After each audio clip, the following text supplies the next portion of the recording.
Halo, halo. Selamat malam semua. Apa kabar?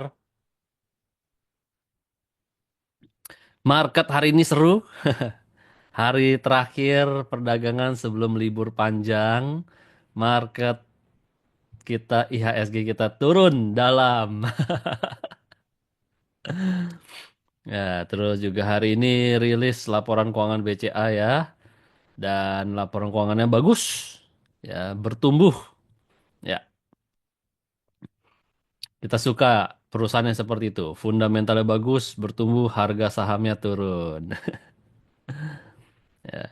Sepertinya market sedang antisipasi ya karena kebijakan Donald Trump yang seru-seru. Saya ngikutin berapa hari ini sejak inaugurasinya.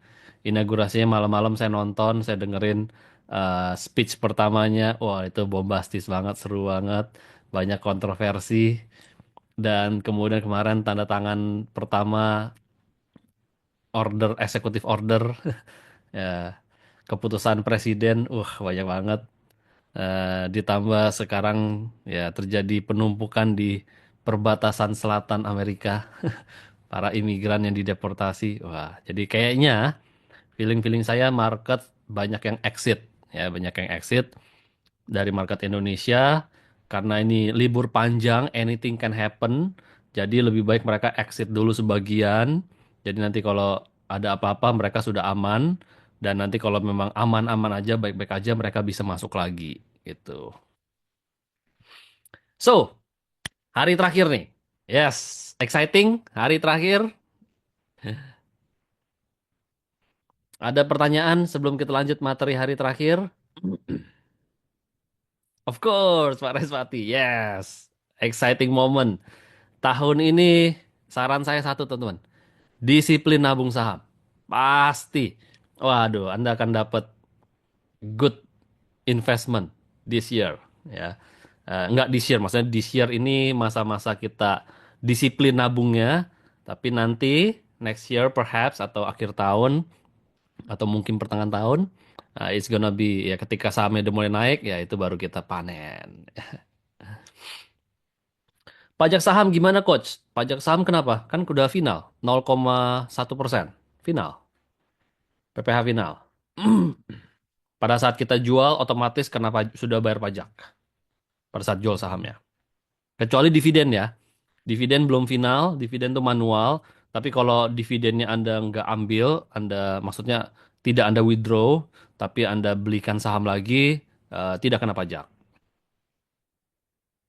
Kenapa BC hari turun banget ya, Coach? Aksi jual aja sih menurut saya. Aksi jual di pasar. Kan udah saya tadi saya udah sharing di grup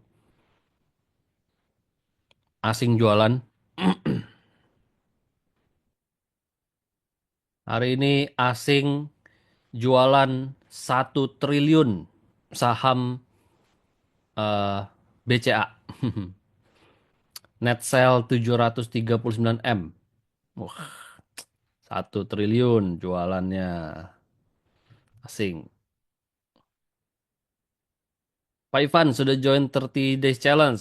Mantap, thank you Pak Ivan. Nanti kita ketemu ya di 30 Days Challenge. Kalau pajak final itu perlu lapor SPT juga nggak, Coach? Nggak sih, pajak finalnya nggak perlu lapor. Paling kita cuma lapor posisi aset aja sebagai harta. Oke, saya lanjut kalau begitu. Ketika saham BBCA banyak yang dilepas, maka sudah ada yang beli ya, Coach? Atau masih pending menunggu ada yang mau beli? Kalau sudah terjadi transaksi, sudah dibeli, sudah ada yang beli. Jadi sudah ada yang lepas, sudah ada yang beli. Ya, yang beli siapa? Lokal, domestik. Apakah artinya bila asing jual berpengaruh pada harga saham, Coach? Artinya adalah bila sebuah saham atau apapun lah, aset apapun, banyak yang jualan, maka harga akan turun. Itu udah hukum dagang, ya, udah hukum dagang. Jadi kalau banyak yang jualan, maka harga akan turun. Kenapa? Karena ya kan saya mau jual di 10.000. Oh, saya jual di 9.900. Oh, saya jual di 9.800. Turunin harga kan supaya cepat terjual. Jadi itu. Nah, apa hubungannya dengan asing jualan? asing ini kan dana yang lumayan besar. Jadi sekali mereka jualan, nilainya juga signifikan. Ya, nilai signifikan. Kayak tadi saya bilang, asing hari ini jualan BBCA nilainya 1 triliun. 1 triliun rupiah. Itu kan pasti signifikan. Nah, karena signifikan, maka ya harganya turun. Gitu. Hukum dagang, supply dan demand. Hukum dagang. Baik, kita lanjut materi hari ini. Kenapa kita perlu investasi di Indonesia sekarang? Nah, kita di HBC, kita dalam melakukan analisa, kita biasanya menggunakan 3 jenis analisa. Yang pertama adalah analisa fundamental. Eh, yang pertama adalah ini analisa fundamental. Apa itu analisa fundamental? Ini ada analisa bisnisnya atau perusahaannya ya. Bisnisnya atau perusahaannya. Jadi perusahaannya bagus nggak, ya bertumbuh nggak, profit nggak, ke depannya bagus atau tidak. Nah gitu ya potensi ke depannya. Jadi analisa fundamental analisa bisnisnya. Nah kemudian bisnis ini atau saham ini ya dijual mana? Di bursa. Namanya Bursa Efek Indonesia. Nah, berarti kita ada analisa kedua nih, yaitu analisa teknikal. Yang dimana analisa teknikal ini kita mencoba untuk memahami bursanya.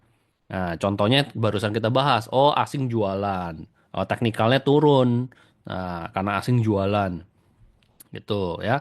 Jadi bursa atau pasar sahamnya. Nah, biasanya di sini kita menggunakan chart, ya kita menggunakan chart, ya chart harga. Di sini kita menggunakan 4P, gitu. Nah, kemudian jangan lupa bahwa saham atau bisnis ini atau bursa ini itu kan bagian dari ekonomi. Nah, ekonomi makanya kita juga perlu nama analisa ketiga nih, namanya analisa sentimen di tengah-tengah. Ini adalah analisa ekonomi. Apa sih yang sedang terjadi di luar sana secara ekonomi? Seperti yang saya dijelaskan tadi, ya Donald Trump, kebijakannya, dan bagaimana pasar merespon, ya itu analisa sentimen.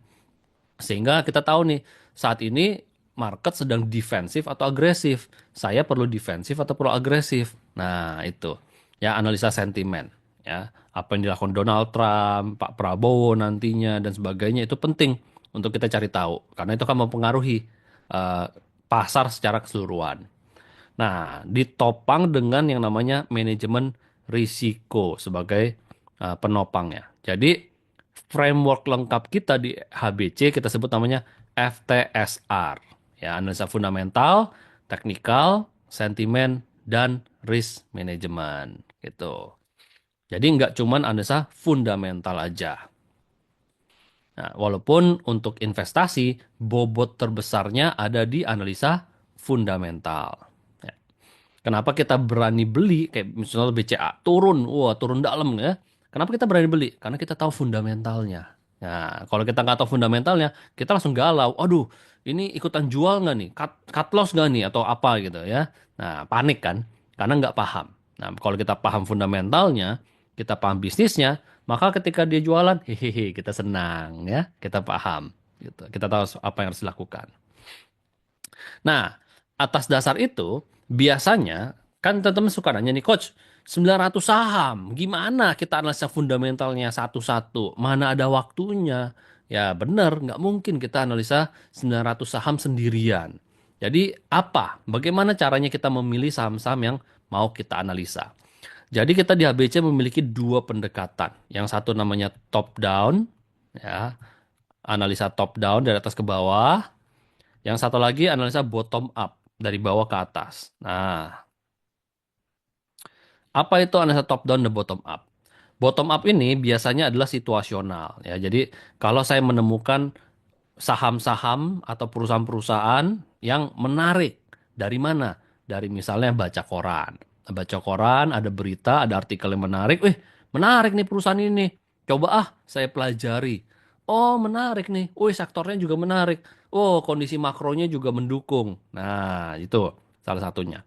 Atau misalnya dari jalan-jalan, jalan-jalan. Kok tokonya rame? Ini sudah IPO belum ya?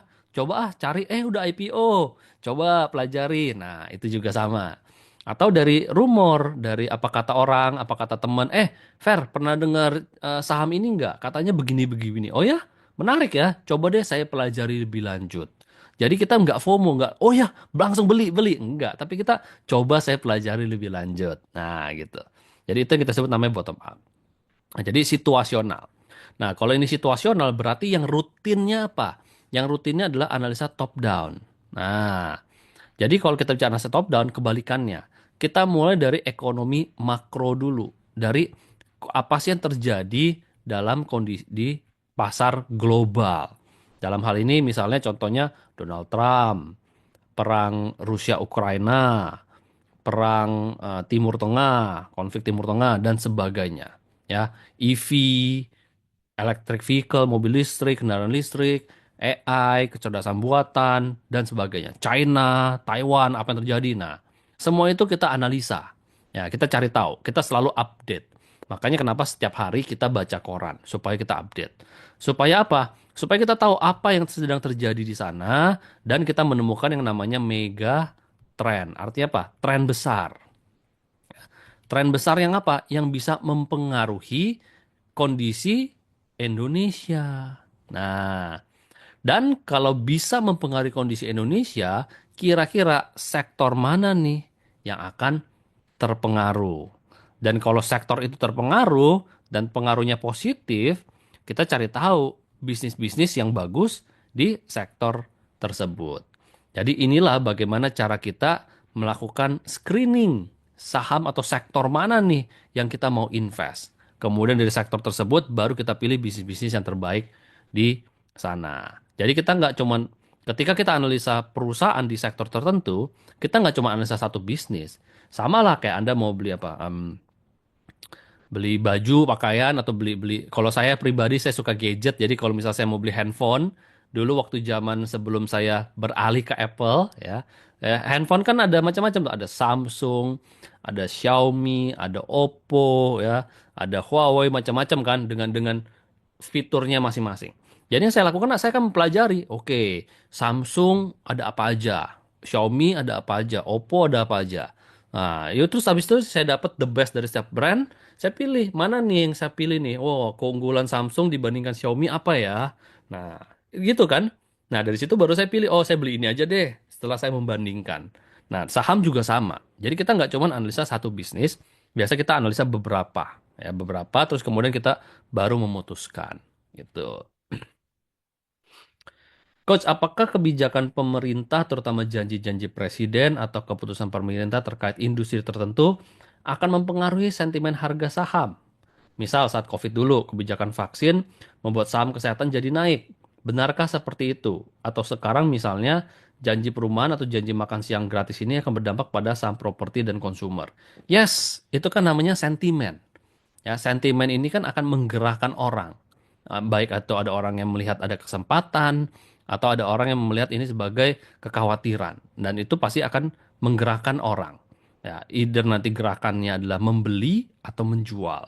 Kalau gerakannya lebih banyak membeli, akan menggerakkan harga naik.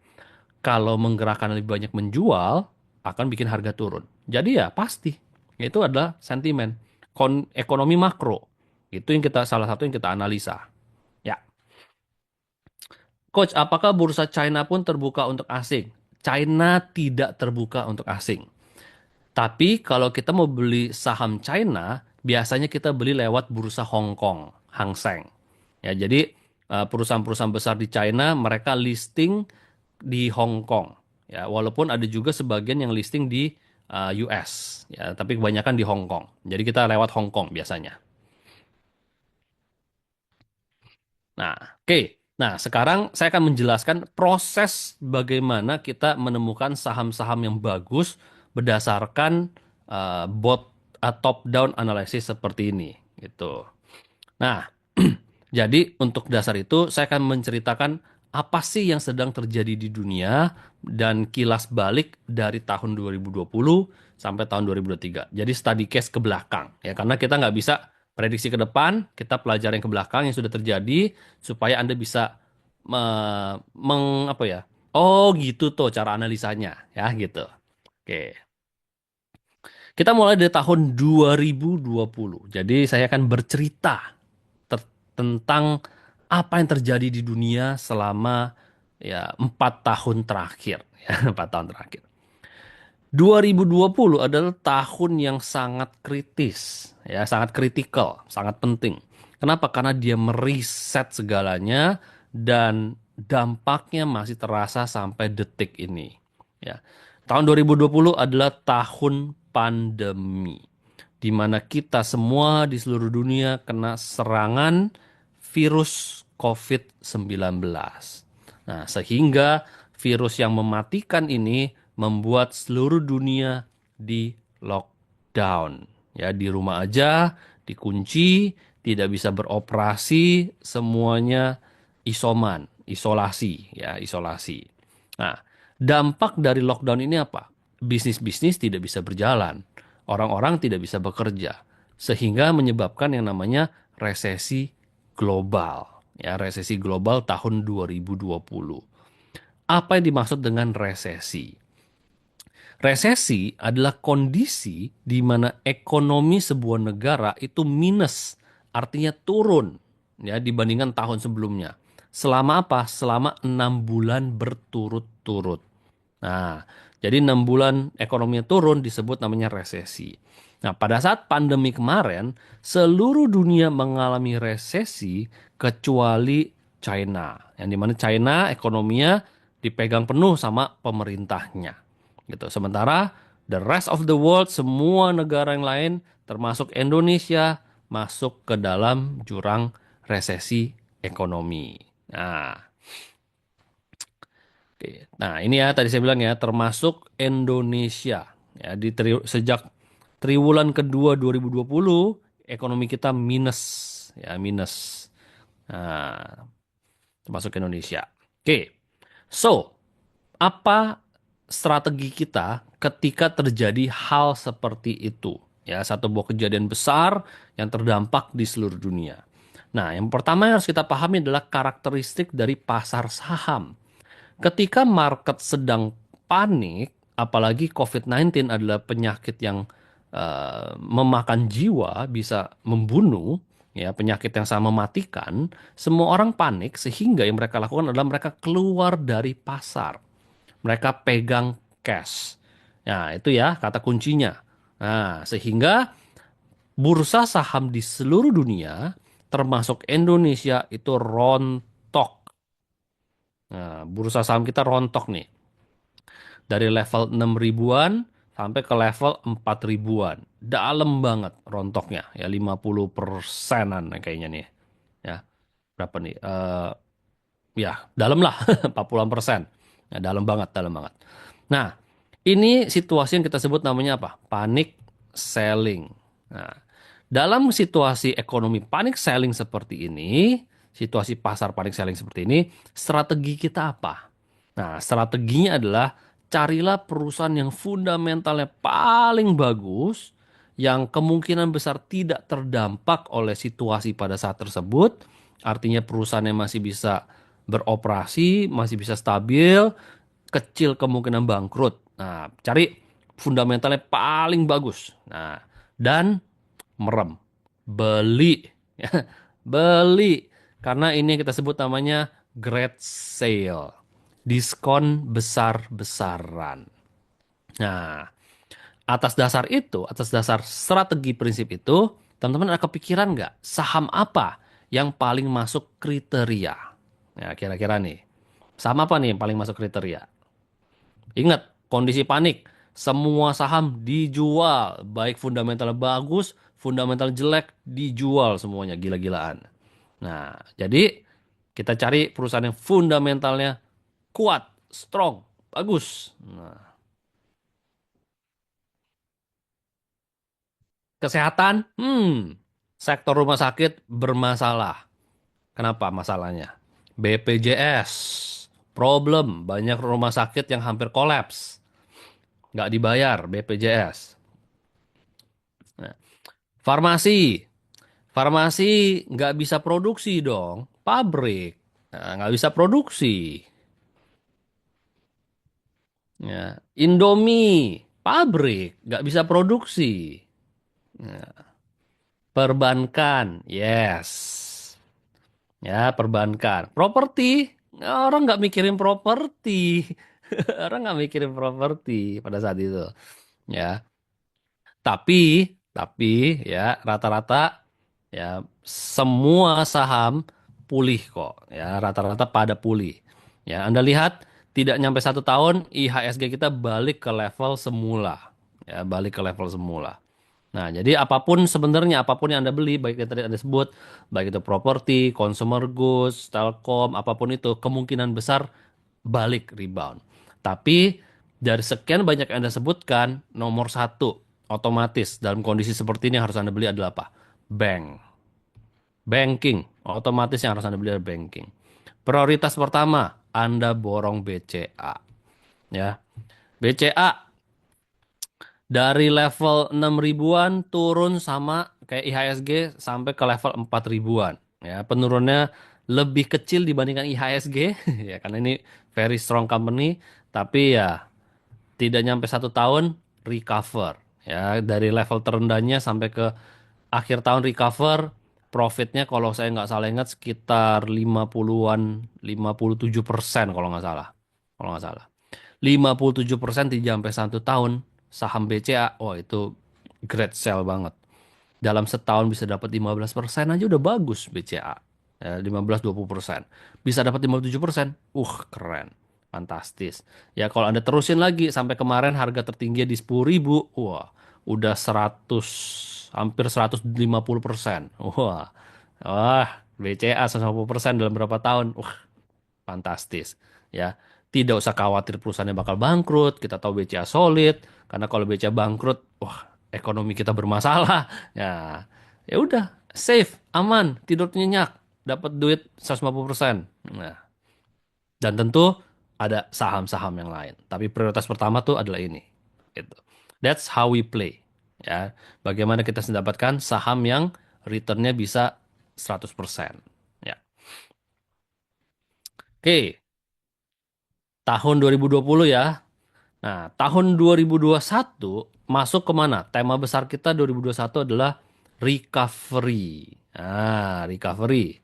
Jadi di tahun 2020 saat semua orang nggak bisa kerja, perusahaan-perusahaan tutup, itu apa yang terjadi? Makan tabungan kan? Pengusaha juga makan tabungan. Perusahaan-perusahaan juga makan tabungan. Ya, perusahaan karyawannya semua dirumahkan, mereka nggak bisa kerja, nggak bisa make money, tapi mereka harus bayarin gaji dan sebagainya. Jadi mau nggak mau tabungan menipis bos. 2021 suka nggak suka harus pulih, recovery. Nah, dan dari sekian banyak negara maju yang recovery-nya paling cepat, yang tumbuhnya paling cepat adalah Amerika. Kenapa dengan Amerika? Ya, kalau kita lihat nih, negara G7, negara maju, Kanada minus, Prancis masih minus, Jerman, Italia, Jepang, UK, Inggris masih minus. Cuman Amerika yang pulih, yang bertumbuh di tahun 2021. Why?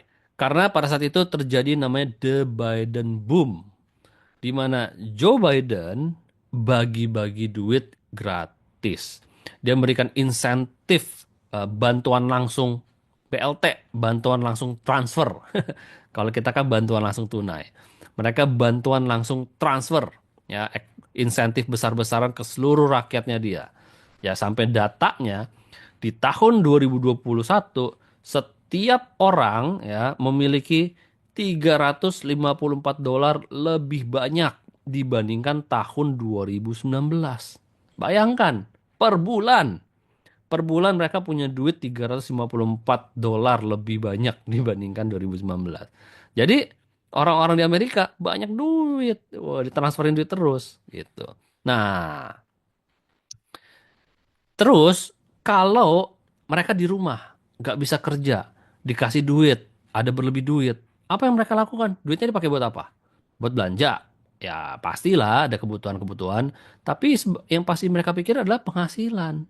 Nah, oleh karena itu, mereka pastinya banyak bermain di aset-aset berisiko. Jadi, banyak yang mereka uangnya kemudian diinvestasikan kembali, baik itu di pasar saham maupun di pasar kripto. Nah, pasar saham Amerika tahun 2020 itu sama, rontok. Ya kan? Grafiknya mirip kayak Indonesia kan, rontok. Jadi tahun 2020 kemarin tidak ada satu negara pun yang tidak rontok. Semuanya rontok. Nah, tapi dia pulihnya lebih cepat ya.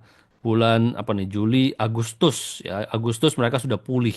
Dan abis itu mereka masih melanjutkan kenaikan. Wah, naik terus, nanjak terus.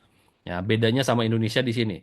Ya, Indonesia di sini kemudian menjadi sideways, Amerika nanjak. Nih, bedanya itu aja. Nah, dan selain saham, mereka juga banyak spekulasi di mana kripto. Teman-teman lihat, kripto mulai nanjaknya di akhir 2020, di awal 2021 dia baru mulai nanjak. Teman-teman lihat nih. Ya di 2021 dia mencapai level tertingginya pada saat itu yaitu 70.000 US dollar per satu Bitcoin. Nah, hari ini kemarin mencapai level tertinggi terbaru lagi di 100.000 per Bitcoinnya. Nah, tapi habis itu sejak 2022 lewat, masuk 2022 dia tidur sampai kemarin baru mulai naik lagi, gitu kan. Nah, kenapa? Karena dampak yang tadi itu. Jadi kalau Anda lihat sejarahnya, kapan kripto itu mulai booming? Ya pandemi. Pada saat pandemi, kripto baru mulai booming. Sebelum-sebelumnya kripto nggak booming. Nah, ketika dia mulai booming, ada marketnya, orang-orang mulai, oh kripto ya bisa menghasilkan ya. Barulah bisa jadi sebuah market baru lagi, pasar kripto ya, di dunia. Nah, jadi cikal bakalnya kripto itu juga dari pandemi sampai sekarang. Nah, nah, bagaimana dengan Indonesia? Indonesia juga sama. Indonesia juga cepat banget ya. Dalam waktu 1 tahun Indonesia sudah pulih. Mulai dari kuartal 2 2021 Indonesia sudah pulih, sudah recover. Ya, secara tahunan Indonesia tumbuh 3,69%. Nah, dari kuartal 2 Indonesia tumbuh 7%, 3,552% dan secara tahunan 3,69. Jadi Indonesia juga sama dalam kurun waktu setahun pulih dia ya dalam waktu cepat.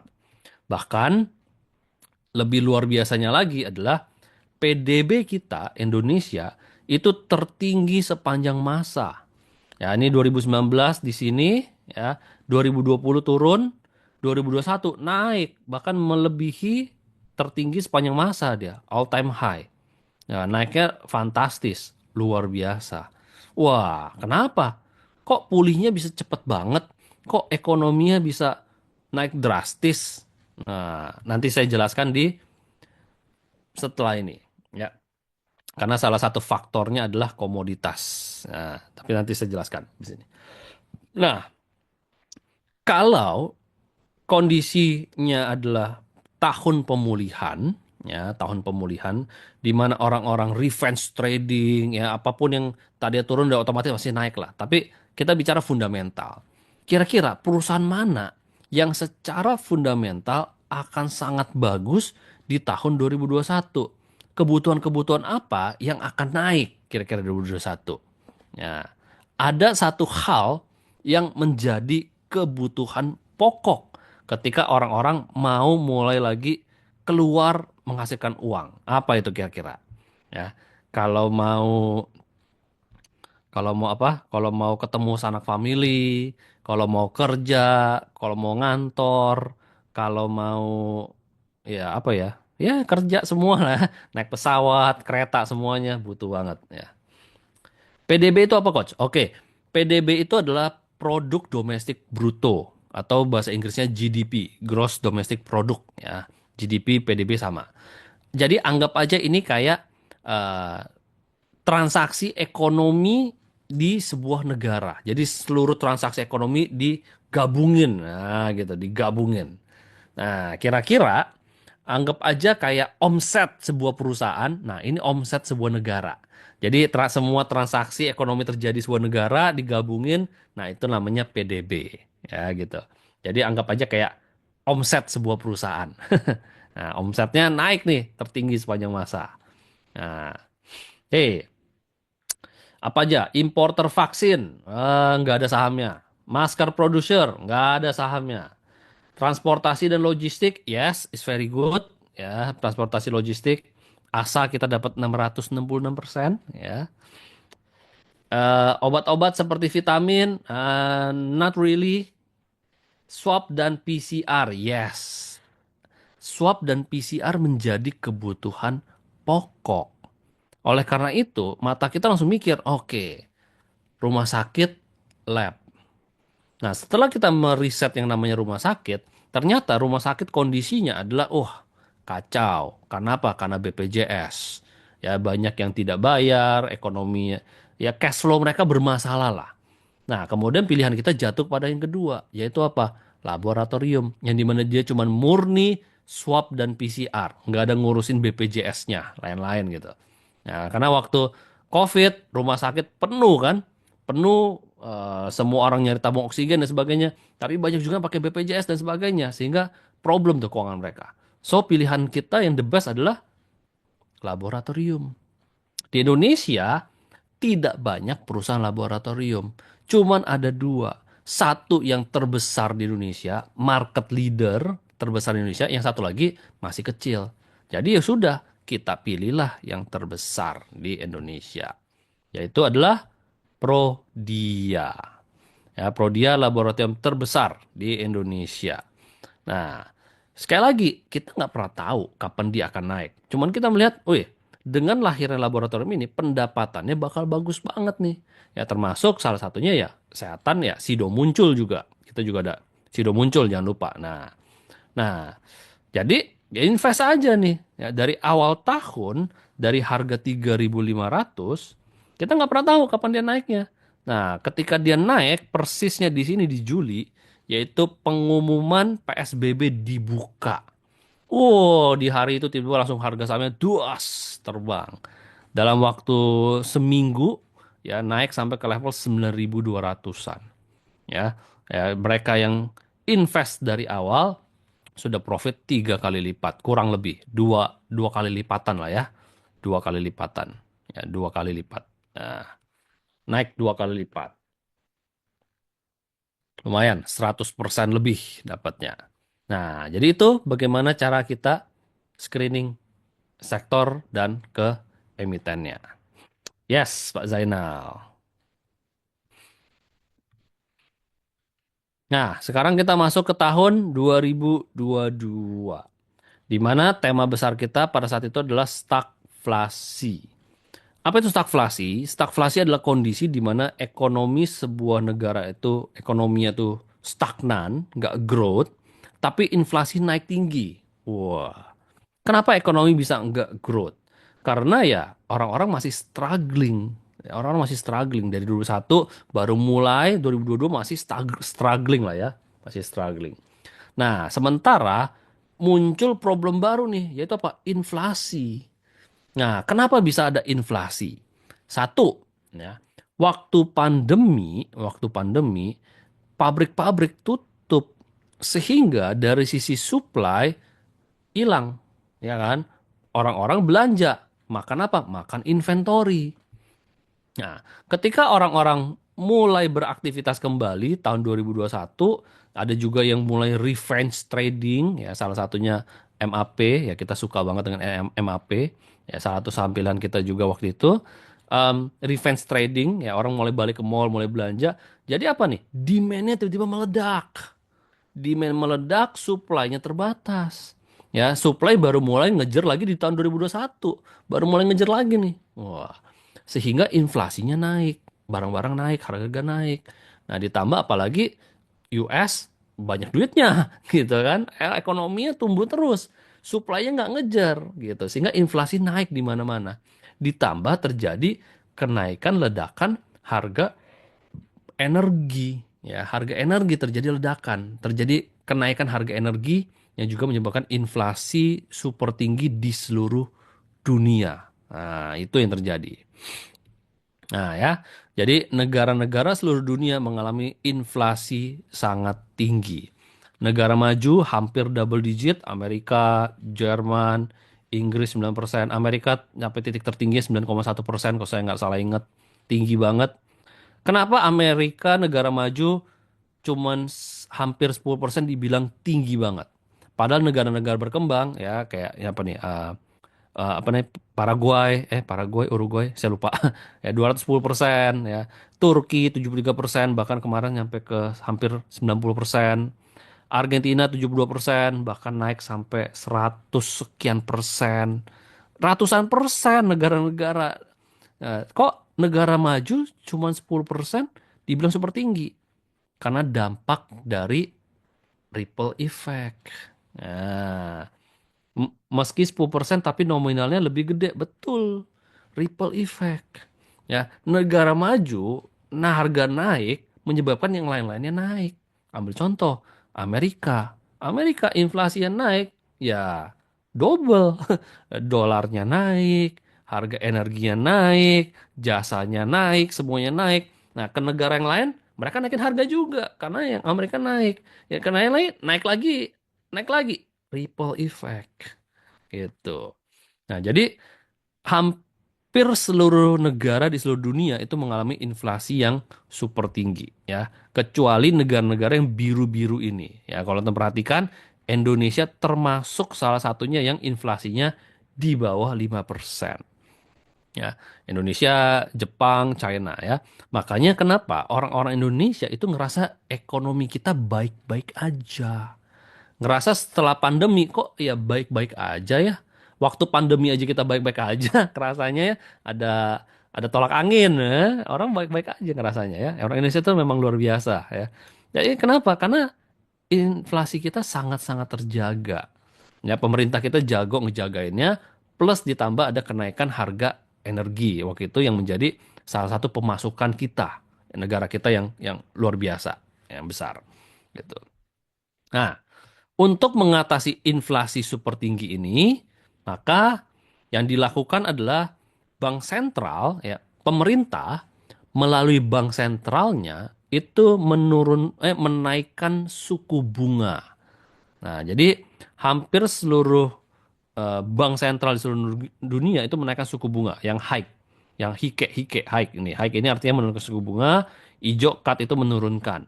Nah, yang lain itu hampir seluruhnya menaikkan, termasuk Amerika, the Fed, Bank Sentral Amerika, Federal Reserve, bank sentral terbesar dan paling penting, paling sentral di seluruh dunia. Nah, kenapa? Karena US dollar dipakai di seluruh dunia. Nah, Amerika menjajah dunia dengan US dollarnya. Nah, ketika The Fed menaikkan suku bunga di tahun 2022 itu menaikkan dengan sangat cepat. Dari awal tahun dia suku bunganya 0% sampai kemudian di akhir tahun 2022 ke 4%. 0 sampai 4% dalam kurun waktu 1 tahun. Nah, ini naik dengan sangat cepat. Nah, kenapa? Apa hubungannya inflasi tinggi dengan naikin suku bunga?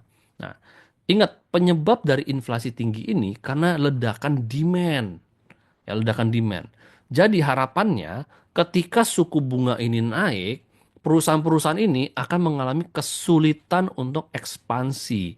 Artinya apa? Modal mereka mahal. Mereka kalau pinjam uang mahal. Jadi mereka akan slowing down. Begitu juga dengan masyarakat. Ya, daripada mereka spending the money, ya, mendingan mereka nabung, simpen duit. Nah, jadi tujuannya untuk apa? Slowing down the demand. Nah, tujuannya sehingga mereka dinaikkan, ya, dinaikkan suku bunganya. Tapi kenaikan dalam waktu cepat ini bukan berarti tanpa masalah. Ini kayak tiba-tiba Anda biasanya santai, nyetirnya santai, tiba-tiba Anda dikejar anjing. Wah, Anda harus lari kenceng kan? Jantung Anda langsung apa? Cekot-cekot dong. Duk duk duk duk duk duk duk duk duk duk duk duk, ya kan? Nah, sama seperti itu. Nah, ditambah lagi nggak cuman setahun, bertahun-tahun sampai tahun ini. Ya, tahun kemarin, akhir tahun kemarin lah, sampai tahun kemarin baru mulai turun suku bunga. Berarti 2022, 2023, 2024, 3 tahun. Yang tadinya Anda tidak pernah lari sprint, sekarang Anda dipaksa sprint selama 3 tahun. Yang kita sebut namanya higher for longer. Wah, pasti banyak yang kena serangan jantung dong. Yes, betul. Nah, nanti itu ada di tahun berikutnya, bukan tahun ini. Tahun ini ceritanya beda. Itu nanti pokoknya apa yang dilakukan di tahun ini dampaknya biasanya tahun depan. Nah, nanti itu dampaknya lagi tahun depan. Nah, saya ceritain tahun ini dulu. Nah, sehingga yang tadinya dolar itu orang parkir duit di dolar nggak ada bunga, sekarang orang parkir duit di dolar ada bunganya. Daripada saya taruh duit saya di negara-negara di apa investasi yang berisiko kayak negara berkembang kayak Indonesia, mendingan saya parkir di dolar. Aman, ya, safe haven, ya, dan ada bunganya sekarang. Ya, bunganya lumayan lagi. Ya, hampir beda tipis lah sama bunga negara berkembang. Nah, makanya nanti kita belajar yang namanya selisih antara suku bunga Indonesia dengan suku bunga The Fed. Itu bisa menyebabkan uang keluar kalau selisihnya terlalu tipis. Nah, ini terjadi. Sehingga banyak orang parkir di dolar, dolar menjadi naik. Nah, yang saya sampaikan di depan Anda ini adalah chart yang namanya DXY. DXY ini adalah US Dollar Index. Indeks perbandingan dolar dengan mata uang negara maju lainnya gitu. Nah, jadi dolar dalam kurun dari 2021 dalam kurun hampir 2 tahun itu naik 26%. Jadi orang-orang di negara-negara lain kalau mau beli minyak pakai apa? Pakai dolar. Minyaknya naik, dolarnya naik. Beli batu bara pakai apa? Dolar. Batu baranya naik, dolarnya naik. Beli apa? Impor, ekspor. Pakai apa? Pakai dolar. Itulah yang sebabnya kenapa BRICS, ya, BRICS itu ya, Brazil, Rusia, India, China, dan kawan-kawan berusaha untuk keluar dari dolar. Ya, dedolarisasi. Ya, karena dolar ini terlalu kuat gitu. Sehingga kalau dolarnya ini naik, ya negara-negara lain bermasalah. Harga barangnya udah inflasi tinggi, dolarnya juga naik. Ya, itu. Nah, itu dampaknya. Makanya era Trump sekarang dia berusaha untuk menstabilkan dolarnya biar nggak terlalu tinggi, ya biar ekonominya stabil. Nah, jadi dampaknya adalah ketika dolarnya menguat, mata uang lain di seluruh dunia itu rontok, melemah semuanya, termasuk Indonesia. Nah, jadi pada saat itu orang-orang yang bilang, wah rupiah kita melemah terus nih, wah pemerintah kita nggak bener nih, nggak bagus gini gimana, itu mereka salah. Ya, itu orang-orang yang nggak paham ekonomi, ya ngomong gitu. Ya, kenapa rupiah kita melemah? Karena dolarnya menguat. Ya, datanya clear banget. Ya, seluruh negara, bahkan kita Indonesia termasuk salah satu yang penurunannya termasuk yang paling kecil dibandingkan yang lainnya penurunannya lebih gede. Nah, kita di batas hampir di sini kan, penurunan lebih kecil kan. Nah, top 15 kita bahkan. Ya, top 15. Itu dari seluruh dunia loh. Top 15 dari seluruh dunia. Nah, jadi itu based on data kita paham ya. Nah, ditambah terjadi apa lagi? Perang Rusia Ukraina. Nah, apa hubungannya coach perang Rusia Ukraina di ujung sana dengan kita Indonesia? Nah, disitulah menariknya analisa sentimen. Ya, ternyata saling berhubungan dunia ini. The world is flat, teman-teman. Ya, dunia ini saling berhubungan. Ya, cakep Pak Helmi ya. Yes, Pak Zainal ya. Jadi, ketika terjadi perang Rusia-Ukraina, Rusia itu kan kena sanksi, kena embargo, di mana orang-orang negara-negara lain tidak boleh lagi berdagang dengan Rusia. Rusia harus diisolasi. Yang mereka lupa adalah Rusia hidupnya dari apa? Selain dari senjata.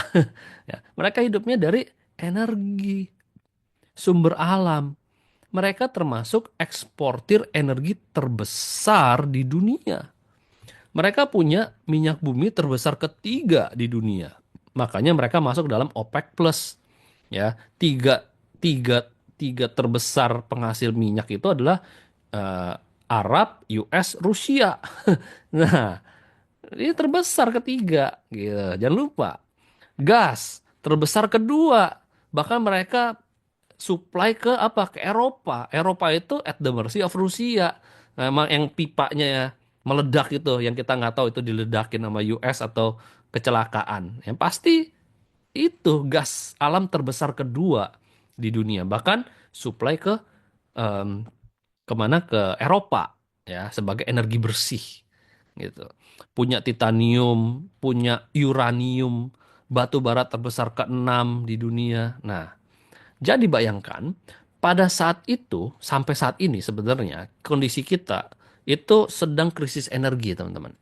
Kenapa? Karena selama beberapa tahun terakhir sejak apa ya, PBB atau apa saya lupa. Pokoknya pertemuan dunia ya yang menyatakan kita mau mencapai zero emisi, nol emisi di tahun 2030, 2050, saya lupa itu. Pokoknya ketika mereka memutuskan mau ke arah sana, transisi ke energi terbarukan, investasi ke energi fosil itu slow down. Sehingga ya nggak ada investasi, tidak ada kenaikan produksi. Produksinya harusnya stabil. Sementara demand-nya itu naik terus. Apalagi energi baru terbarukan untuk memproduksi di awalnya membutuhkan energi fosil. Sehingga demand-nya lebih besar dari supply. Krisis energi. Makanya harga-harga nambung naik. Bang, ditambah dengan perang, terjadi sanksi. Supply-nya terpangkas lagi. Nah, maka harganya melambung sangat tinggi. Nah, dimulai dari minyak naik 70%. Nah, gas alam Eropa naik 382%. Nah, karena gas alam ini naik jadi mahal banget, ditambah pipanya meledak, orang-orang cari alternatif dong. Alternatifnya apa? Batu bara. Batu bara naik sampai 600%. Bahkan level tertingginya pernah sampai di angka 1.500% harganya naiknya. 15 kali lipat di tahun 2022. Nah, ini salah satu juga biang kerok dari inflasi tinggi yang super inflasi tinggi yang terjadi saat itu. Nah, jadi terjadilah krisis energi di seluruh dunia, ya terutama Eropa, ya karena kalau US ya pemerintahnya suntik terus, dan mereka juga punya minyak, mereka punya minyak terbesar, satu minyak terbesar di dunia juga, tuh ya. Nah, Jerman ya krisis energi, perusahaan Jerman produksinya dipangkas setengah, ya menahan menahan produksi, ya. Eropa darurat energi, Jerman makan batu bara lagi. Artinya apa? Pembangkit listrik tenaga batu bara yang tadi dianggap tidak ramah lingkungan, sejak mereka menuju nol emisi itu ditutup. Ya, ditutup. Ganti ke gas alam yang lebih ramah lingkungan. Gas alam yang mahal, nggak ada supply, dibangkitin lagi batu bara. Makanya batu bara manggung banget waktu itu. Nah, Perdana Menteri Inggris Liz Truss mengundurkan diri baru 6 minggu menjabat. 2 bulan aja belum nyampe. Ya, karena kondisi yang sangat ya sulit waktu itu. 140.000 orang demo di Paris soal naiknya biaya hidup. Nah, inflasi sangat tinggi di Paris. Nah, jadi sudah mulai clear belum? Kalau kejadiannya seperti ini, saham mana nih yang fundamentalnya menarik banget? Ya. Batu bara dan gas, Pegas. Pegas itu distributor, ya, perusahaan pemerintah.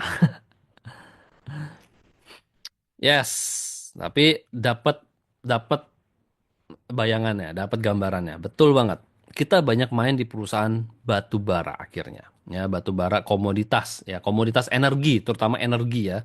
Kita banyak bermain di energi, ya, batu bara, minyak, ya.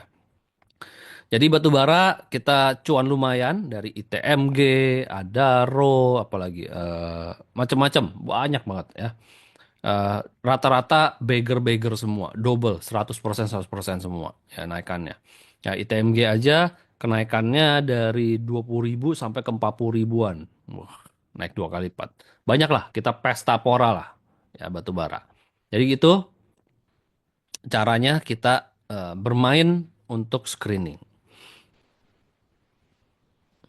Maksudnya saham kita yang sebelumnya di Minerba dijual gitu kan coach, bukan beli. Ya justru kalau belum punya barang kita beli. Ya kita beli karena kita melihat ada potensi. Jadi kita beli duluan. Ya jadi kita beli duluan. Itu kita beli duluan terus ketika pot sudah naik lumayan baru kita profit taking gitu. Nah, ada tambahan pada saat itu kita melihat ada satu buah berita yang menarik banget karena dalam namanya analisa sentimen selain Amerika, Eropa, China termasuk salah satu yang kita pantau. Apa yang terjadi di China itu bisa mempengaruhi global juga soalnya karena mereka termasuk satu ekonomi besar dunia kan. Nah, yang menarik adalah pada saat di tahun 2000, sejak COVID terjadi di Wuhan, pemerintah China itu menerapkan kebijakan nol COVID. Jadi kalau di sebuah negara, di sebuah kota itu terindikasi ada satu orang kena COVID, positif COVID, satu kota itu di lockdown. Mereka strict banget. Mereka lockdown itu bener-bener apartemennya digembok, nggak bisa keluar. Tapi setiap hari orang pemerintahnya kirimin makanan, kirimin vitamin, kirimin obat-obatan. Jadi setiap hari itu aman gitu, supply supply jalan terus. Tapi benar digembok, nggak boleh keluar. Ya. Nah, kita melihat ada problem besar ketika Shanghai juga terindikasi ada COVID. Shanghai langsung di lockdown. Bayangkan tuh, langsung sunyi, senyap kayak gini nih gambarnya ya. Yang ini nih, sunyi senyap. Ya, sunyi senyap. Ya, sunyi senyap. Nah, yang terjadi adalah, yang kita pikirkan adalah Shanghai itu adalah pelabuhan internasionalnya China. Dan China ini kan adalah pabrik dunia. Ya, seluruh dunia, brand-brand dunia bangun pabrik di China. Ya, bangun pabrik China terus keluarnya lewat mana? Lewat Shanghai. Sehingga Shanghai ini menjadi pelabuhan internasional. Nah, ketika Shanghai lockdown, apa yang terjadi dengan kapal-kapal di sana? Kapal-kapal di sana macet, nggak bisa ngapa-ngapain. Mereka cuma standby, menunggu lockdownnya dibuka. Karena kalau mereka balik ke negara masing-masing, cost-nya double, kosong. Wah, rugi mereka. Jadi pilihan terbaik mereka adalah standby di sini. Artinya apa? Suplai kapal turun dengan drastis. Sementara demand-nya masih ada. Sehingga harga shipping bakal naik. Dan kita waktu itu lumayan gambling di situ. Lumayan spekulasi lah. Ya, short term spekulasi. Ya, kita pilih salah satu perusahaan perkapalan terbesar di Indonesia, yaitu apa? SMDR. Nah, betul. Jadi kita baca beritanya waktu itu di April, ya di April kita eksekusi. Nah, dia naik di Juni. Jadi kurang lebih dari level 300-an sampai ke level 800-an. Dua dua setengah kali lipat lah lumayan kita dapatnya. Ya, gitu. Ya, ini lumayan agak spekulasi, short term spekulasi. Jadi ini kemarin ini ranahnya trading, bukan invest kita. Nah, gitu. Tapi lumayan, gitu. Coach, bagaimana cara mendapatkan informasi makroekonomi secara komprehensif untuk analisa saham? Google. Ya Google. Jadi ketika kayak saya ini baca koran setiap hari. Ketika ada informasi yang menarik, saya akan riset lebih dalam. Gimana caranya? Saya Google, saya cari beritanya, terutama berita-berita internasional. Nah, dari satu artikel baca ke artikel berikutnya, baca lagi ke artikel berikutnya. Jadi kita banyak baca aja, banyak baca apa yang terjadi dan kemudian kita analisa gitu. Sumbernya cuma satu, Google. Mm-mm. Nah, 2022 ya. Sekarang kita masuk ke 2023 yang di tahun ini di mana situasinya adalah resflasi. Ya, tema besar kita resflasi yaitu adalah resesi terjadi karena mencoba untuk menurunkan inflasi. Nah, jadi hampir seluruh dunia itu menyatakan tahun 2023 itu gelap. Ya, akan terjadi namanya resesi global. Akan terjadi resesi global. Wah, resesi di Indonesia pun orang mulai panik. Wah, nanti bakal resesi gimana kok harga saham dan sebagainya nih. Wah, kita bilang enggak. Yang resesi itu negara maju, bukan kita. Ekonomi kita baik-baik aja. Data kita bertumbuh terus. Ya, data kita tumbuh terus sampai saat ini neraca perdagangan kita masih surplus. Ini udah surplus yang ke berapa nih? Ke 60 apa? Saya nggak tahu udah surplus yang berkali-kali gitu. Nah, sumbernya di sini ya. Jadi Bank Dunia memprediksi bahwa akan terjadi resesi global, terutama untuk negara-negara maju karena dampak dari pandemi, inflasi tinggi, kenaikan suku bunga, harga energi yang melambung dan sebagainya gitu. Nah, sementara ya Amerika waktu itu masih mempertahankan suku bunganya tinggi. Nah, diperkirakan kalau ini berjalan lebih panjang, dampaknya itu berbahaya. Nah, nah, Amerika level tertinggi di 9,1%. Target mereka itu adalah di 2%. Makanya mereka terus naikin suku bunga. Ya, dari 4% mereka masih naikin lagi sampai ke 5, saya lupa kemarin berapa ya tertingginya, 5,5 atau 5,75 kemarin. 5,75 kayaknya kalau saya nggak salah ingat tertingginya ya. Hampir dekat sama Indonesia.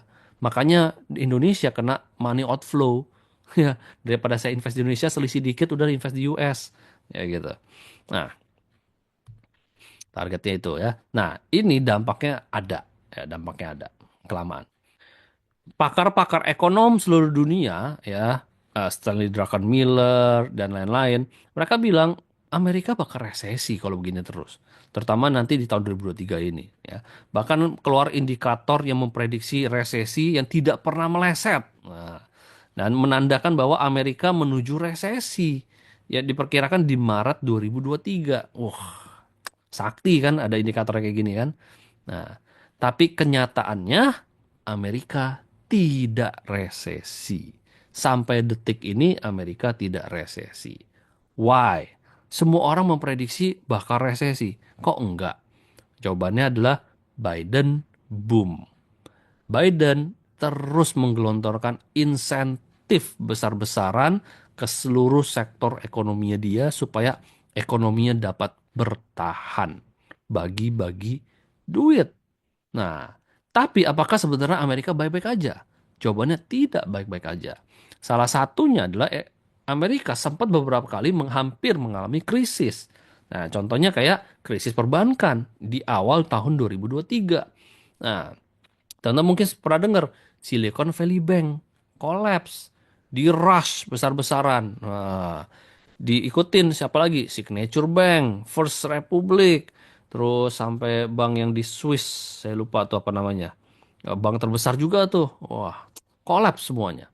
Kenapa? Karena dampak dari inflasi super tinggi. Yang terjadi adalah bank-bank ini ketika pandemi uangnya kan harus diparkir. Uangnya parkir di mana yang aman? Parkirlah di surat hutang pemerintah Amerika, dianggap yang paling aman. Waktu mereka parkir bunganya cuma 0,25%. Nah, sekarang surat hutang yang terbaru bunganya 4 bahkan sampai 5%. Lah, berarti yang 0,25% ini nggak ada nilainya dong. Nah, ketika orang-orang mau narik duit, ketika ada kasus, ya duit mereka kan nyangkutnya di sini, di surat utang SBN. Berarti mau nggak mau mereka harus jual rugi surat hutang tersebut untuk bayarin nasabah-nasabahnya. Disitulah sumber kebangkrutan bank-bank ini. Gitu. Mereka pada rugi dari SBN-nya semua gitu. Nah, tapi apa yang dilakukan pemerintah supaya terhindar dari krisis perbankan? Nah, pemerintah Amerika Serikat selamatkan nasabah tapi tidak bailout banknya. Banknya dibiarkan bangkrut, tapi seluruh nasabahnya duitnya dibalikin oleh pemerintah, oleh Joe Biden. Joe Biden printing the money and give back to the people. Wah, bagi-bagi duit lagi. Gitu. Amerika selamat dari krisis perbankan. Indonesia panik. Wah, nanti gimana nih kita mengalami krisis perbankan lagi ke tahun 98, kayak tahun 2008. Nah, wah, saya no, nggak ada hubungannya. Tidak ada hubungannya. Harus paham karena krisisnya terjadi seperti itu, harus paham kenapa dan sebagainya. Itulah pentingnya kita belajar. Ya. Nah, karena Amerika ini sering membagikan insentif gila-gilaan sejak pandemi sampai 2023 ya, 2020, 2021, 2022, 2023. Nah, kena dia. Bokek, Amerika Serikat terancam gagal bayar utang per Juni. Mei, Juni, berarti bulan depan. Kaget nggak dunia? Bulan depan Amrik nggak bisa bayar utang loh. Amrik, negara superpower, leader of the world, nggak bisa bayar utang. Wah, ekonomi seluruh dunia bakal rontok. Nah, apa yang terjadi? Jadi yang terjadi adalah karena Biden terus memakai uangnya, anggaran dia membengkak. Anggaran dia membengkak, hutangnya juga membengkak. Nah, di Amerika mereka punya namanya batas maksimal hutang, ya, batas maksimal hutangnya. Nah, mereka sudah mentok, mereka udah nggak bisa berhutang lagi. Nah, jadi apa yang terjadi? Muncullah tak gagal bayar ini. Nah, akibatnya adalah terjadilah negosiasi panjang tuh selama bulan Mei. Baru diputuskan pada tanggal 28 Mei, Biden dan McCarthy sepakat tambah limit utang Amerika. Nah, jadi antara parlemen dengan presidensial nego, ya, nego diplomatik, politik lah ya. Antara parlemen, McCarthy ini parlemen. Kalau parlemen itu di Indonesia kayak DPR, ya kayak DPR di Indonesia. Jadi DPR dengan presiden nego, ya. Dalam hal ini bukan bukan presidennya, menteri keuangannya nego gitu. Nah, baru 28 Mei disepakati. Karena sebelumnya nggak dikasih terus. Nah, ya biasalah pasti negosiasi bawah tangan gitu ya. Nah, baru akhirnya disepakati dan Amerika keluar dari krisis gagal bayar, ancaman gagal bayar. Nah, tapi berarti utangnya gede banget dong, sampai plafonnya mentok. Nah, yes, betul banget. Nah, terus di Agustus ya, ini tadi di Mei ya, Mei, Juni, Juli, Agustus keluar lagi di mana Fitch, lembaga pemeringkat hutang, menurunkan peringkat hutang Amerika dari triple A, level tertinggi triple A, turun satu level menjadi AA plus, double A plus. Wah, ini sempat heboh, tapi hebohnya satu hari doang. Cuman ya harga saham rontok, besoknya naik lagi ya. Tapi di sini saya cuma bilang bahwa kondisi hutang Amerika tuh memang sudah tidak baik-baik aja. Bengkak banget ya. Sehingga makanya sampai ada satu lembaga yang berani, ini saya berani bilang berani nih, menurunkan levelnya gitu. Ya, Anda nanti bisa baca tulisan mereka detail banyak banget, panjang banget alasan-alasannya ya. Ya, intinya adalah kemerosotan tata kelola AS memberi keyakinan yang lebih rendah dalam kemampuan pemerintah negeri Sam untuk mengatasi masalah fiskal dan utang. Dua ini doang. Gitu. Berikut tata kelola AS yang disebut menurun dalam 20 tahun terakhir dan seterusnya. Gitu. Maaf, kalau Amerika berutang kemana ya? Bisa kemana-mana. Bisa ke antar negara, bisa ke rakyat, bisa ke perusahaan. Sama kayak kita Indonesia. Indonesia nerbitin ORI, obligasi retail Indonesia. Nerbitin apalagi sukuk, nerbitin SBN, nerbitin samurai bond dan sebagainya. Sama, sama. Bisa dibeli oleh bank, bisa dibeli oleh negara lain, bisa dibeli oleh rakyat, bisa dibeli oleh korporasi, bisa. Nah, Eropa, Credit Suisse nih yang tadi saya bilang. Bangkrut, 167 tahun. Diakuisisi oleh UBS senilai 49 triliun. Murah banget tuh. Satu buah brand 167 tahun. Nah, ditambah terjadi konflik Israel-Palestina kemarin ya. Israel dengan Hamas lebih tepatnya.